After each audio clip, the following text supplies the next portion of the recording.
दोस्तों नमस्कार, मैं डॉक्टर रतनलाल। आज के वीडियो में पुनः आप सभी का स्वागत करता हूं।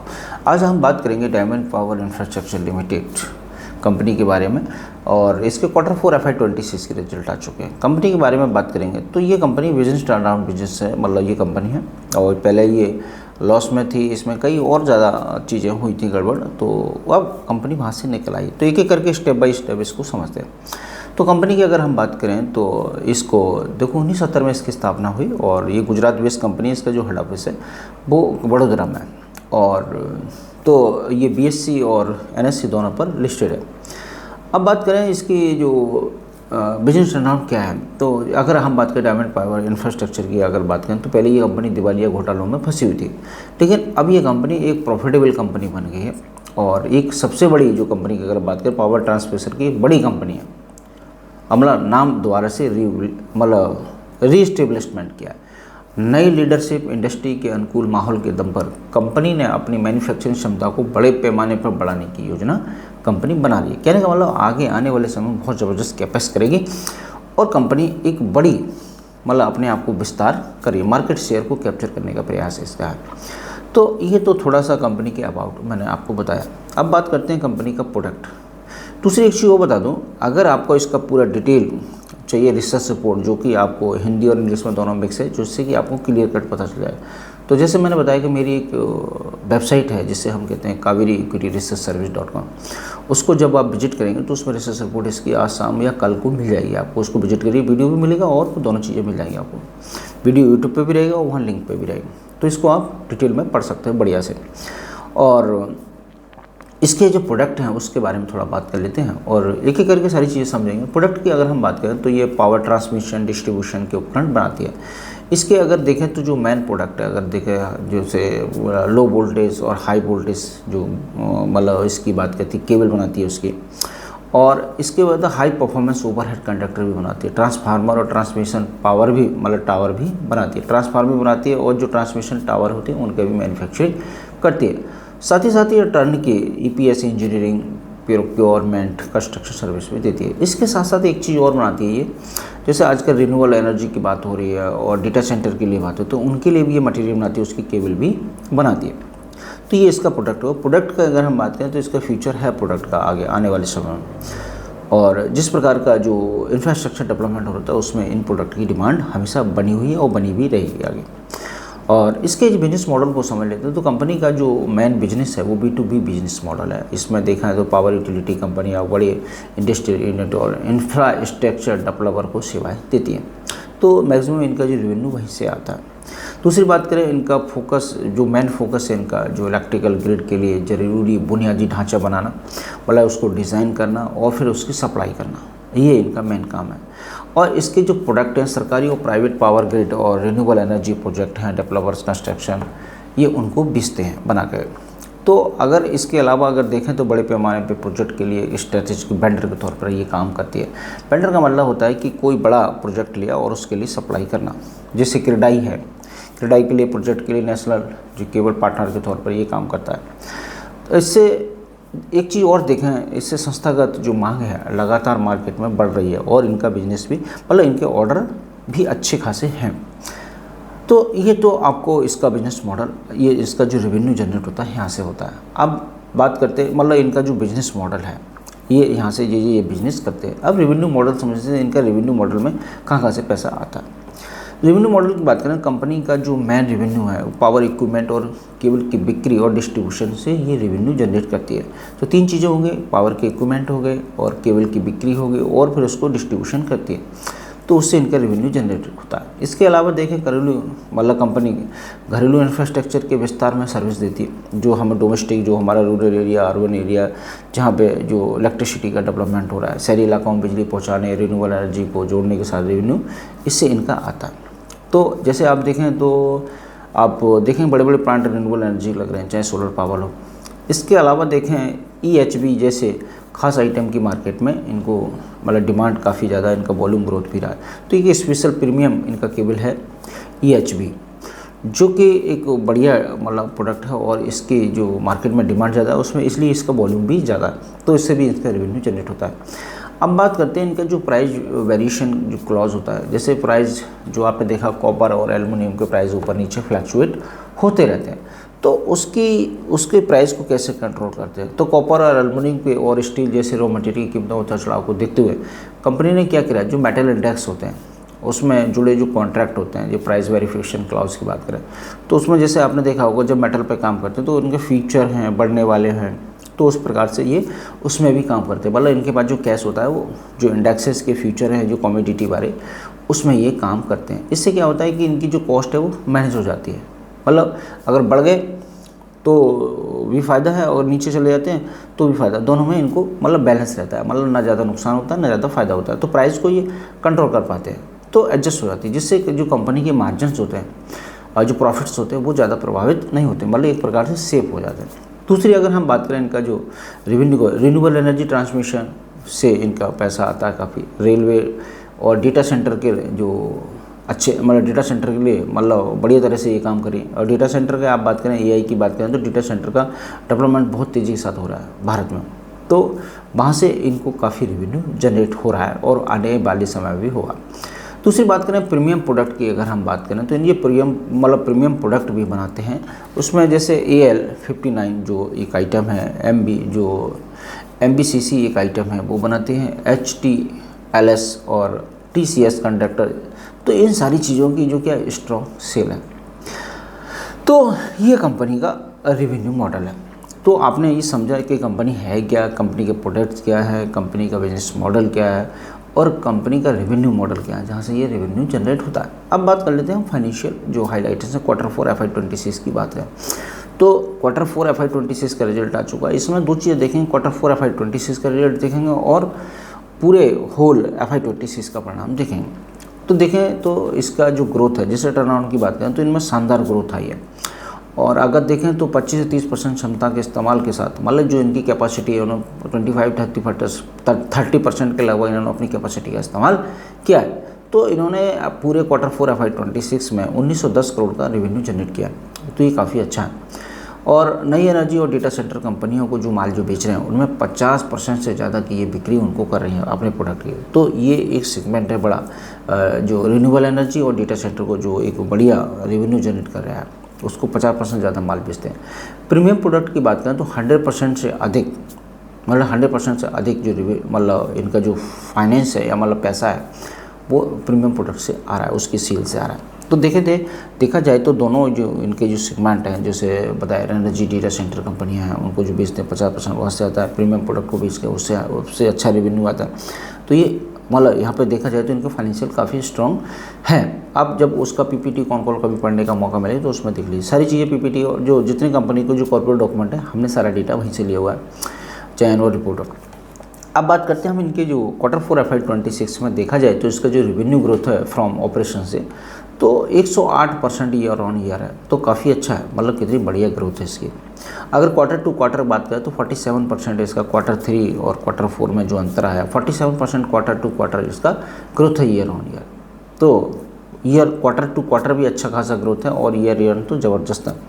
और इसकी बात करें FY26 की टोटल उसकी, तो उसमें भी देखेंगे तो पूरे फाइनेंशियल ईयर में इन्होंने 71% ईयर ऑन ईयर ग्रोथ किया है। तो इसके जो सेल्स ग्रोथ है वो काफ़ी स्ट्रॉन्ग है, रेवेन्यू ग्रोथ। अब बात करते हैं EBITDA की बात करें तो इनका EBITDA जो है 506% ईयर ऑन ईयर बढ़ा है। Q2 की बात करें 21% ये बढ़ा है। अगर पूरे EBITDA पूरे फाइनेंशियल ईयर FY26 की अगर हम बात करें तो ये 243% ईयर ऑन ईयर है, तो EBITDA में काफ़ी ज़बरदस्त ग्रोथ हुई है इसमें। तो अब बात करते हैं पैट की, प्रॉफिट आफ्टर टैक्स। पैट बहुत ही महत्वपूर्ण होता है। देखिए Q4 FY26 की अगर हम पैट की बात करें तो 691% ईयर ऑन ईयर इसमें ग्रोथ हुई है। तो मतलब देखेंगे तो देखिए जो ग्रोथ हुई है इनकी 108%, उससे कई ज़्यादा मतलब 5 गुना से ज़्यादा इनका क्या है, मतलब 6 गुना पैट ग्रोथ है इसका, 6 गुना पैट ग्रोथ, ज़बरदस्त पैट ग्रोथ है। लेकिन यहाँ थोड़ा देखना भी है आपको कि क्या ये Q1 FY27 में इसको मेंटेन कर पाती है नहीं कर पाती है। देखिए कोई भी चीज़ अचानक से इतनी हैवी आती है, लेकिन टर्नअराउंड बिजनेस है, इन्होंने किया जिस प्रकार का जो उनका कॉर्पोरेट डॉक्यूमेंट बताता है। लेकिन सावधानी क्या बरतनी है कि आगे Q1 जैसे इस प्रकार की कंपनी हो, देखो मेरा रिकमेंडेशन तो कोई रहता नहीं क्योंकि मैं अभी सेबी रजिस्टर्ड नहीं हूँ, मेरा प्रोसेस चल रहा है, जल्दी हो जाएगा। तो आप जो भी कंपनी हम डिस्कस करते हैं, तो जब आप उसमें अगर पोजीशन बनाते हैं तो खुद का कन्विक्शन होना चाहिए, ये बात आपको समझनी चाहिए। खुद का कन्विक्शन नहीं होता ना तो उसमें प्रॉब्लम होती है। किसी दूसरे के कहने से अगर इस स्टॉक को नहीं खरीदना चाहिए, तो इसलिए मैं कहता हूँ मेरे कहने से, किसी दूसरे कहने से किसी स्टॉक को बाय और सेल या होल्ड ना करें। तो जब खुद का कन्विक्शन है तब है। और इस अगर कोई पोजीशन बनाते भी हैं तो आपको बहुत कम, मतलब छोटा सा अमाउंट लगाना चाहिए जो आपकी कैपिटल का है। उसको फिर ट्रैक करिए, देखिए जब वो आपका जब बिलीव बढ़ जाए, उस पर आपके अनुसार काम करने लगे, तभी तो आप उस पर ट्रस्ट करेंगे। आप मेरे कहने से, किसी दूसरे कहने से पैसा लगाते हैं तो उससे बात नहीं बनती। तो ये चीज़ें ध्यान रखनी चाहिए आपको। तो पैट की बात करें तो 691, मतलब काफ़ी अच्छा पैट इसका आया है। और अगर क्वार्टर टू क्वार्टर की बात करें तो 22% क्वार्टर ऑन क्वार्टर है। अगर पूरे FY26 की अगर हम बात करें पैट की, तो 355% ईयर ऑन ईयर इसका पैट ग्रोथ है। तो यहाँ एक चीज़ तो खास बात है कि इस कंपनी को ऑपरेटिंग लेवरेज मिल रहा है। ऑपरेटिंग लेवरेज की बात करेंगे यार, उसके लिए मेरी रिपोर्ट में अलग से एक सेगमेंट रहता है। तो इस कंपनी को ऑपरेटिंग लेवरेज मिला है। ऑपरेटिंग लेवरेज क्या होता है? जब किसी कंपनी का आप देखते हैं जब जो पैट ग्रोथ सेल्स ग्रोथ से ज़्यादा हो जाता है तो कंपनी को ऑपरेटिंग लेवरेज मिलता है। ऑपरेटिंग लेवरेज की वजह से क्या होता है, किसी कंपनी का रिटर्न ऑन इक्विटी आगे की तरफ बढ़ जाता है। हालांकि अभी इस कंपनी का रिटर्न ऑन इक्विटी है नहीं, क्योंकि लॉस मेकिंग कंपनी थी, तो अभी आना बाकी है। लेकिन इसका जो ऑपरेटिंग लेवरेज मिला है, इसका जो परिणाम है वो आपको रिटर्न ऑन इक्विटी में आने वाले क्वार्टर्स में दिखेगा, जब ये प्रॉफिटेबल हो जाएगी, जो चीज़ें सही हो जाएंगी। प्रॉफिटेबल तो अभी भी है कंपनी, लेकिन जो बाकी चीज़ें और होना इसमें बाकी है। तो टर्नओवर बिजनेस में ऐसी चीज़ें होती हैं। जैसे हम बात करें एथन एनर्जी की, तो उसमें प्राइस टू अर्निंग रेशियो ने, लेकिन इसका प्राइस टू अर्निंग रेशियो बहुत हाई है, 72% है। तो हाई से मतलब नहीं है, कंपनी में ग्रोथ होनी चाहिए और मैनेजमेंट का गाइडेंस पॉजिटिव होना चाहिए। हमें वैल्यूएशन तो देखना ही नहीं चाहिए। कोई कंपनी ख़राब है लेकिन जब वो सही करती जाएगी तो और उसका बैलेंस शीट सारी चीज़ें सही हो जाएंगी, कोई दिक्कत नहीं आती।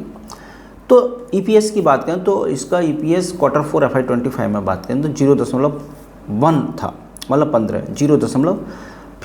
और अगर Q3 FY26 की अगर हम बात करें तो ये 0.94 था। अब लगातार बढ़ रहा है। EPS अगर Q4 FY26 की बात करें तो 1.15 है। तो ये EPS लगातार इसमें बढ़ रहा है। तो मेन EPS होता है और जो पैट होता है, उसकी वजह से कंपनी का जो मतलब मार्जिन्स है वो तेज़ी के साथ बढ़ रहे हैं। इसमें आप ये देखेंगे कि किस प्रकार की कंटिन्यूटी बनी है, जो कॉर्पोरेट डॉक्यूमेंट में दिखाई देता है।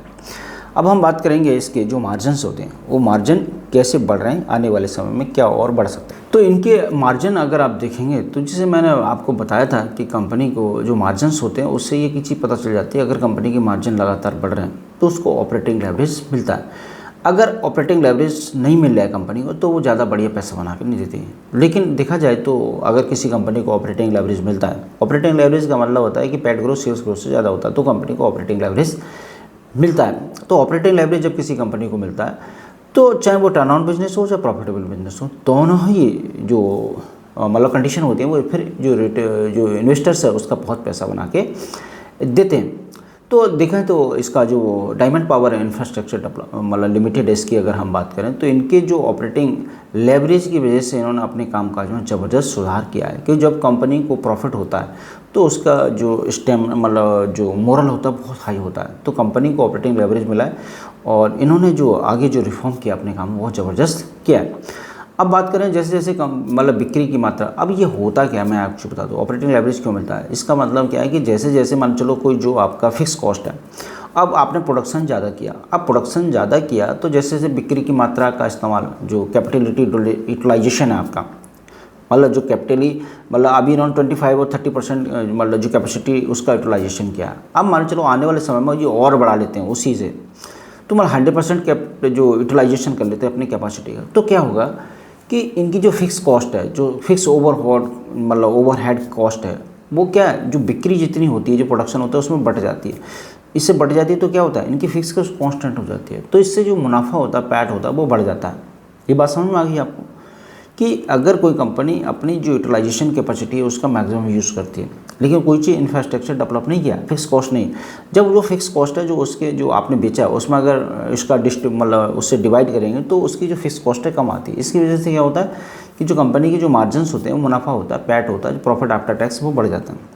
इसी की वजह से ऑपरेटिंग लेवरेज मिलता है, और जब ऑपरेटिंग लेवरेज मिलता है तो कंपनी बहुत सारा पैसा बना के देती है इन्वेस्टर्स के लिए। अब मार्जिन ट्रेंड्स हैं, ग्रॉस मार्जिन की अगर हम बात करें तो Q4 FY26 की अगर हम बात करें तो इनका जो मार्जिन बढ़ गया 23 पॉइंट से ज़्यादा हो गया, तो अब ये हुआ क्यों? बेहतर, ये तो प्रोडक्ट मिक्स की वजह से हुआ है, और दूसरा हुआ है इनके जो प्रीमियम प्रोडक्ट है उसकी वजह से हुआ है, और दूसरी एक चीज़ और है जो मेटल इंडेक्स की बात करें, जो उनसे जो कॉन्ट्रैक्ट्स करते हैं उसमें जो इस प्रकार का जो काम करते हैं, मतलब जिसे हैजिंग कहते हैं। तो क्योंकि ये जानते हैं भाई, जैसे हम अपनी लाइफ में हैजिंग करते हैं, हैजिंग का मतलब है कि जैसे मान चलो हमें लगता है कि हमारी सेविंग ना चले तो हम हेल्थ इंश्योरेंस लेते नहीं लेते, तो वो तो बुरी बात नहीं, बात समझ में आनी चाहिए अब। तो ऐसे ही अगर इन्हें लगता है कि किसी कमोडिटी के प्राइस बढ़ सकते हैं तो वो अपने पहले ही खरीद के रख लेते हैं उसके फ्यूचर। तो इसकी वजह से भी क्या है, इनकी जो मार्जिन है बहुत तेज़ी के साथ बढ़े। इबिडा की बात करें तो इबिडा में देखा जाए तो पूरे FY26 में इनका इबिडा जो है 6.6% से बढ़कर 12% के लगभग हो गया। और जो इसमें बीच में कुछ तिमाहियाँ ऐसी भी हुई हैं, मतलब जो क्वार्टर हुए हैं, इसमें जो इनका जो इबिडा मार्जिन है वो 20 से 23% तक रहा है। तो ये अब पूरे अगर हम देखें इसमें पूरे फाइनेंशियल ईयर में तो ये मतलब 12% के लगभग रहा है मैक्सिमम। अब पैट की बात करें तो पैट मार्जिन की बात करें तो इनका डबल डिजिट में पैट मार्जिन आया। Q4 FY26 की बात करें तो 8.7% इसका जो पैट मार्जिन बढ़ा है। तो यहाँ देखिए प्रॉफिट इसके बहुत तेज़ी के साथ बढ़े, तो पैट मार्जिन इसका बढ़ा है। इससे कंपनी का रिटर्न ऑन इक्विटी और आगे आने वाली की संभावना, मतलब चेंज होने की संभावना है। अभी इसका रिटर्न ऑन इक्विटी है नहीं क्योंकि टर्न ऑन बिजनेस है, लेकिन इससे इन्वेस्टर का पैसा बनने की पूरी संभावना है। अब बात करते हैं प्रॉफिटेबिलिटी मल्टीप्लायर होता है जो नेट इनकम में ये बढ़ी हुई बढ़ोतरी ऑपरेटिंग लेवरेज के असर को दिखाती है। जैसे मान चलो किस की आपने सुना होगा, जब हम डेवलपमेंट करते हैं तो उनका एक मल्टीप्लायर था। तो कहने वाला वन टाइम जब पैसा लगाते हैं आप और उसके बाद जो इनकम जनरेट होती है वो कुछ ही समय में डबल हो जाती है, तो बहुत तेज़ी के साथ बढ़ती है। यही काम होता है किसमें, ऑपरेटिंग लेवरेज में। इसीलिए इससे प्रॉफिटेबिलिटी मल्टीप्लायर कहते हैं। जब नेट इनकम में एक बार अगर बढ़ोतरी होती है और फिर वो लगातार चलती रहती है, ये बात आपको समझनी चाहिए। तो सीधे इससे मार्जिन बढ़ते हैं। अब एक चीज़ और बता दें जो आपको समझनी चाहिए, कॉमन बात है। कॉमन क्या है, एक जो मेरा अनुभव है, जब कंपनी को ऑपरेटिंग लेवरेज मिलेगा तो पैट ग्रोथ सेल्स ग्रोथ से ज़्यादा होगी, ये बात आपको समझनी चाहिए। ये इसका सिंबल है जिसके कारण रिटर्न ऑन इक्विटी की दिशा आगे की तरफ बढ़ जाती है। यदि नहीं है तो वो आ जाएगी, और जब ROE बढ़ता है तो इन्वेस्टर का पैसा बनता है, ध्यान रखना। तो अभी इसमें ROE है नहीं, लेकिन कंपनी को टर्न ऑन बिजनेस है, कंपनी को ऑपरेटिंग लेवरेज मिल रहा है जिसकी वजह से इन्वेस्टर का पैसा बनेगा। ये बात यहाँ तक क्लियर हो गई आपकी।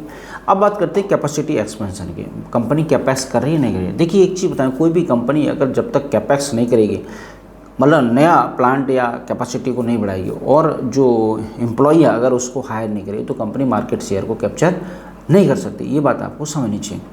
तो अब कंपनी कैपेक्स कर रही है, जैसे लाइट मतलब वोल्टेज केबल की अगर हम बात करें तो ये एक प्रोडक्ट मिक्स का पार्ट है। इसमें जो निवेश की क्षमता है वो 18,000 मतलब किलोमीटर प्रति वर्ष करना है इनको, मतलब इतना बढ़ाना है इनको, मतलब 18,000 किलोमीटर तक इनको क्या बनाना है, लाइट जो वोल्टेज केबल है उसका इनको मैन्युफैक्चरिंग करना है।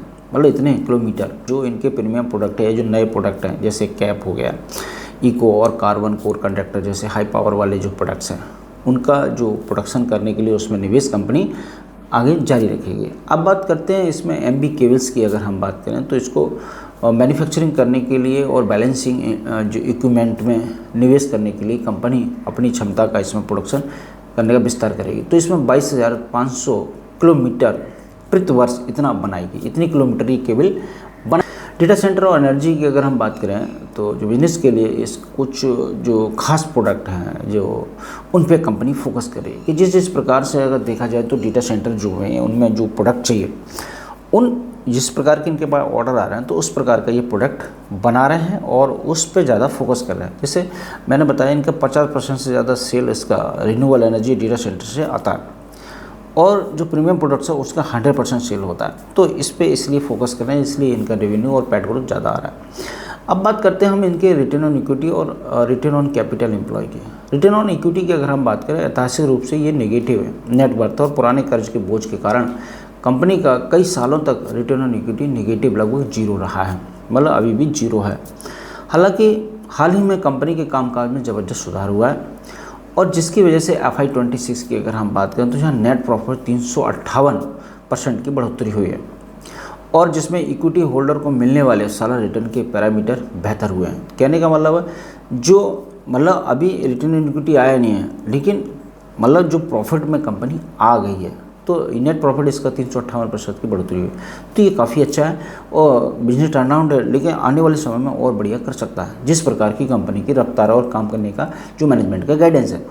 रिटर्न ऑन कैपिटल की अगर हम बात करें तो इसमें होता क्या है, इसमें कंपनी का जो टोटल कैपिटल होता है वो और वो जो डेट होता है, इन दोनों पे जो रिटर्न जनरेट होता है उसको कहते हैं। तो कंपनी अपनी कुल संपत्ति और कर्ज से कितनी कुशलता से ऑपरेटिंग प्रॉफिट कमाती है, ये चीज़ में दिखाते हैं।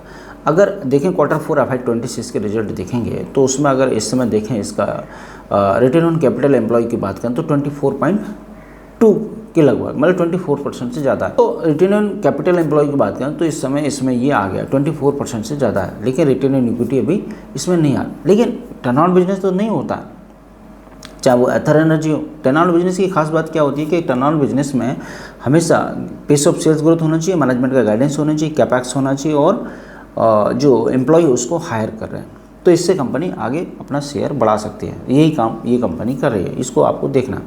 अब बात करते हैं मैनेजमेंट गाइडेंस की। उनका सीधा विज़न है मैनेजमेंट गाइडेंस का कि FY 2030 तक हमारा जो हम काम करेंगे, तो सारा विजन इन्होंने 3 साल का पूरा गाइडेंस दे रखा है।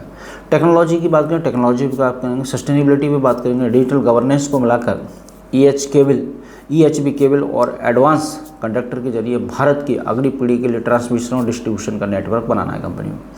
तो ये काफ़ी बड़ा प्रोजेक्ट है, तो इसमें ये निवेश करेंगे, काम कर रहे हैं इसमें। दूसरी बात ये आगे कह रहे हैं कि हम जो जैसे कोई चीज़ है जैसे कम इस्तेमाल हो रही क्षमता से, मतलब कहने का मतलब जो इनकी क्षमता है प्रोडक्शन की, जैसे हमने बताया कि इन्होंने अभी 25-30% जो कैपेसिटी का यूटिलाइजेशन हुआ है। अब इनकी जो डिमांड मार्केट में जाता है ज़्यादा है, तो अब ये क्या करेंगे, अपनी जो मैन्युफैक्चरिंग की जो यूनिट है उसी कैपेसिटी को बढ़ाएंगे। इससे बढ़ाएंगे तो क्या मतलब इसमें निवेश करेंगे बढ़ाने के लिए, जब बढ़ाएंगे निवेश करेंगे तो कंपनी को इसको फ़ायदा होगा। अब बात करें, दूसरी बात करें जो प्रीमियम प्रोडक्शन है जिसकी मार्केट में बहुत ज़्यादा डिमांड है, और इसमें एक चीज़ है जो केवल जिससे पहले ये माल बेचते थे वॉल्यूम ज़्यादा होते थे, अब इन्होंने क्या करा है उस पर ये कह रहे हैं हम अब जो है वॉल्यूम मात्रा पर आधारित ग्रोथ से हट करके वैल्यू ग्रोथ पे बात करेंगे। किसका मतलब ऐसा प्रोडक्ट बनाएंगे जिसकी वैल्यू ज़्यादा, जिसका प्राइस ज़्यादा हो।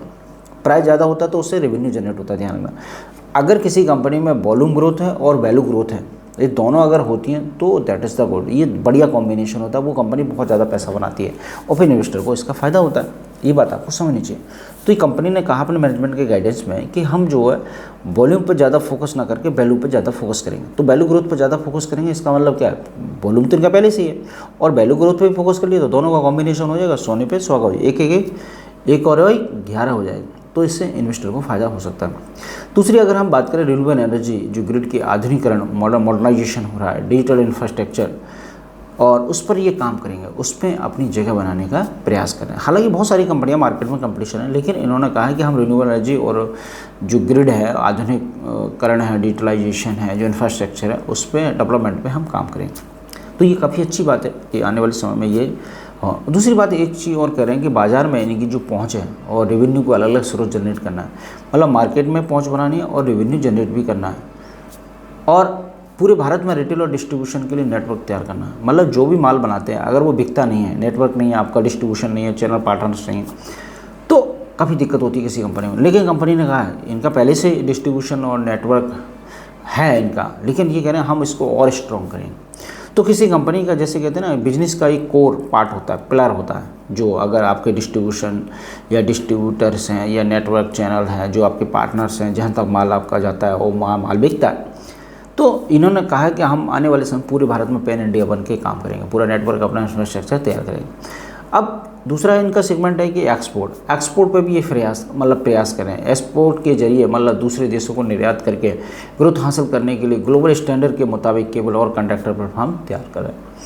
तो कहने का मतलब कंपनी इंडिया में भी काम करेगी और दूसरे कंट्रीज में भी काम करेगी, इनका मैनेजमेंट का गाइडेंस है। दूसरा एक मैनेजमेंट करेगा कि हम मार्केट शेयर को लगातार बढ़ाने का प्रयास करेंगे, जैसे कि हम मार्केट में अपनी पकड़ मजबूत कर सकें। और मार्केट में जो जिस प्रकार का मैनेजमेंट ने गाइडेंस दिया, जैसे हम बात करें जो रिन्यूएबल एनर्जी और इसकी मतलब जो डेटा सेंटर है उसके लिए काम कर रहे हैं, और एक ही काम कर रहे हैं कि जो प्रीमियम प्रोडक्ट है उस पर काम कर रहे हैं। इसके अलावा आप देखेंगे तो बाज़ार में अपना नेटवर्क सेटअप करने की बात करें, पैन इंडिया की बात करें, तो जब इतना काम करेंगे तो मार्केट शेयर बढ़ेगा। मार्केट शेयर बढ़ेगा तो क्या है, कंपनी की प्रोडक्शन कैपेसिटी बढ़ेगी तो सेल्स बढ़ेगी, रेवेन्यू बढ़ेगी। और अगर इनकी फिक्स कॉस्ट, देखिए नया नया प्लांट बढ़ाते हैं तो अलग बात है, तो लेकिन सेल्स अगर ज़्यादा होती है तो इनकी फिक्स कॉस्ट कम रहेगी। मतलब जो फिक्स कॉस्ट है पूरा, अगर मतलब जो सेल्स यूनिट ज़्यादा आती है, प्रोडक्शन यूनिट ज़्यादा आती है, तो उससे आपकी कॉस्ट कम हो जाती है। और जब कॉस्ट कम हो जाती है तो जो प्रॉफिट आफ्टर टैक्स है वो आपका बढ़ जाता है, मार्जिन जब आपके बढ़ते हैं। तो ऐसी कंपनी को अगर कई क्वार्टर, कई साल तक ऑपरेटिंग एवरेज मिलता रहता है, तो ऐसी कंपनियां बहुत सारा पैसा बना के दे सकते हैं। तो आशा करता हूँ मेरा वीडियो आपको अच्छा लगा होगा। तो इसी के साथ बात ख़त्म करते हैं। जय हिंद, जय भारत।